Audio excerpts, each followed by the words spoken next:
আজকে বাড়িতেই তৈরি করব চকলেট ব্রাউনি। আমি এখানে ডায়েরি মিল্কের চকলেট নিয়েছি। চকলেটটাকে অল্প একটু গলিয়ে নেব। চকলেটটা আমি একদম ভালোভাবে গলাইনি, অল্প অল্প করে গলিয়েছি। আর আমি এখানে দিয়েছি আটা, তোমরা চাইলে ময়দার ব্যবহার করতে পারো। এখানে আমি একদম অল্প পরিমাণে চিনি দিয়েছি, আর কিছু ঘরে সিড ছিল সেটা দিয়েছি। আর এখানে আমি নেসলের কফি দিয়েছি, কফিটা দিলে টেস্টটা ভালো হয়।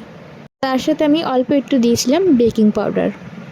যে কোনো কেক বা ব্রাউনি করো না কেন, তো সেটার মধ্যে অবশ্যই বেকিং পাউডারটা দিতে হবে, নাহলে কেকটা ঠিকভাবে ফুলবে না। এখানে আমি উষ্ণ গরম জল দিয়ে ভালোভাবে মিক্স করে নিচ্ছি।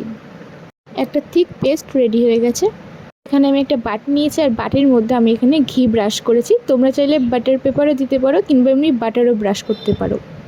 কড়াইতে লবণ দিয়েছি, তার মধ্যে একটা বাটি বসিয়ে তার উপরে দিয়ে দিয়েছি চকলেটের মিক্স।